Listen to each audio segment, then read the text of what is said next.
Assalamualaikum warahmatullahi wabarakatuh. Nama saya Hikmah Fajar Syahibah, NPN 201010031. Baiklah, saya di sini akan menjelaskan yang pertama tentang tindak pidana terhadap harta benda. Yang pertama, kejahatan terhadap harta benda merupakan suatu penyerangan terhadap kepentingan hukum orang atas benda milik orang lain dengan melawan hukum. Ciri-cirinya yaitu yang pertama merugikan harta kekayaan orang lain atau menimbulkan bahaya merugikan harta kekayaan orang lain. Yang kedua, pelaku bertujuan memperkaya diri sendiri secara melawan hukum atau setidaknya menguntungkan diri sendiri dengan cara bertentangan dengan hukum.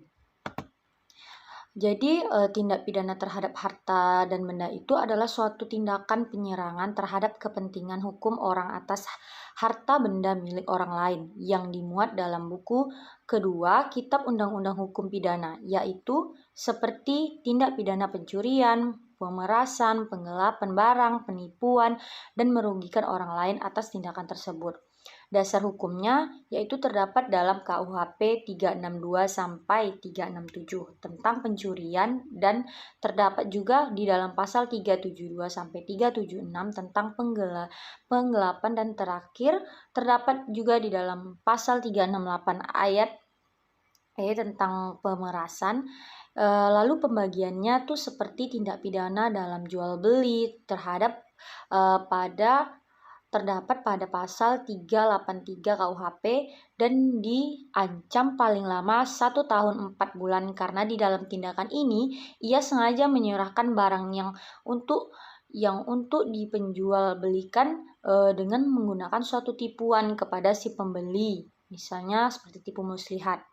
Lalu unsur-unsur delik ini yang pertama, unsur-unsur deliknya adalah unsur kesalahan yang dirumuskan dengan kata-kata dengan maksud kejahatan pencurian, penipuan, atau dengan sengaja melakukan kejahatan penggelapan yang diketahui tidak sepatutnya harus diduga pada kejahatan. Lalu yang kedua adalah unsur melawan hukum yang dirumuskan secara tegas dengan perkataan dalam kejahatan pencurian, pemerasan, dan pengancaman. Lalu di dalam ini terdapat unsur-unsur kejahatannya yang secara singkat itu yang pertama adalah unsur objektif, yaitu perbuatan material, benda atau barang, keadaan, upaya yang digunakan, dan akibat konstitutif. Yang kedua ada unsur subjektif, yaitu kesalahan dan melawan hukum. Yang kedua adalah tindak pidana terhadap jiwa. Tindak pidana terhadap jiwa ini tindak pidana pembunuhan atau kejahatan terhadap jiwa atau nyawa.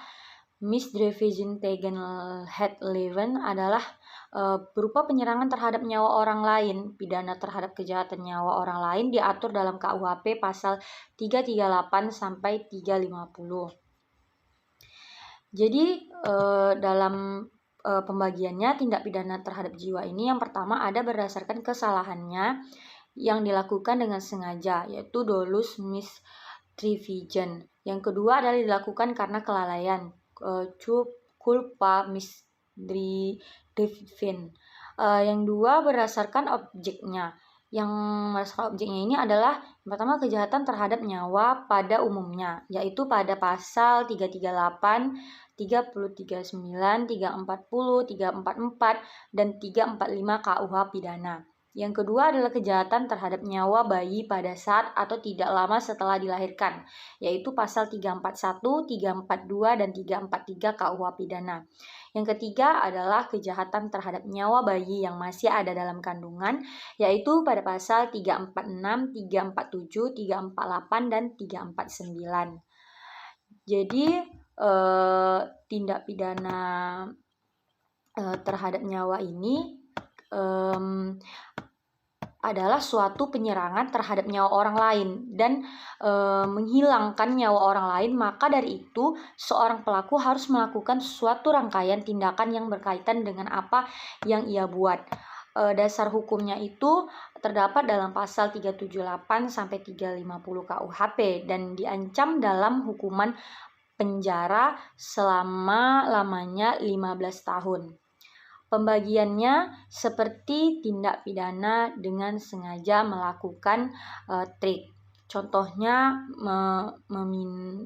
pembunuhan berencana yang terdapat dalam kasus Mirna, yaitu Coffee Veltram yang telah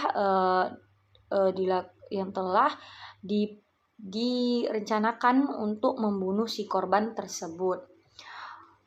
Lalu unsurnya yang pertama adalah barang siapa ada orang tertentu melakukannya. Dan yang kedua adalah dengan sengaja. Sengaja yang dimaksud adalah sengaja untuk menghilangkan nyawa orang lain, seperti pembunuhan berencana, pembunuhan bayi oleh ibunya. Lalu yang ketiga adalah tindak pidana kesusilaan. Di dalam pasal 281 sampai 283, suatu kejahatan mengenai kejahatan norma-norma dalam kehidupan sehari-hari atau kesusilaan yang berhubungan dalam kesusilaan.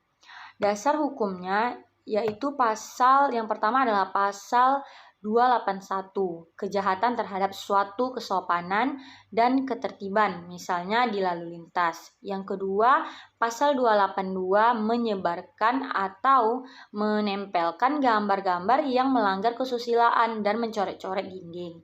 Yang ketiga, pasal 284, seseorang suami yang telah punya istri dan seorang istri yang sudah punya suami berbuat zina.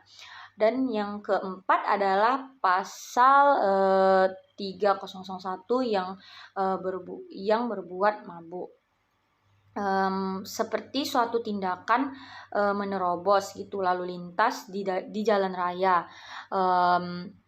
Adalah tindakan kesusilaan yang melanggar norma dalam masyarakat. Kenapa dia melanggar norma? Ya karena perbuatan dia itu adalah tindakan yang melawan hukum. Jadi dalam pidana ini adalah ada unsur-unsur, ada unsur objektif dan unsur subjektif. Unsur-unsurnya itu delik kesopanan ini delik kesopanan ini terbagi menjadi melanggar kesusilaan dan melanggar kesopanan. Jadi melanggar kesusilaan ini disebut dengan Zedelikheit, yaitu ada yang pertama dalam buku kedua 281 sampai 299 dan buku ketiga 532 sampai 535. Yang kedua adalah melanggar kesopanan Zeden yang terdapat dalam buku kedua pasal 300 sampai 303 dan buku ketiga pasal 536 sampai 547. Lalu unsur-unsur kejahatan terhadap kesusilaan ini terdapat di dalam ketentuan pidana yang merusak kesusilaan itu terdapat di dalam pasal 281, 282 dan 283 KUHP. Unsur yang terdapat dalam pasal 281 yaitu barang siapa dengan sengaja dan terbuka melanggar kesusilaan dan barang siapa dengan sengaja dan di muka orang lain yang ada di situ bertentangan kehendaknya melanggar kesusilaan. Sekian dari saya. Wassalamualaikum warahmatullahi wabarakatuh.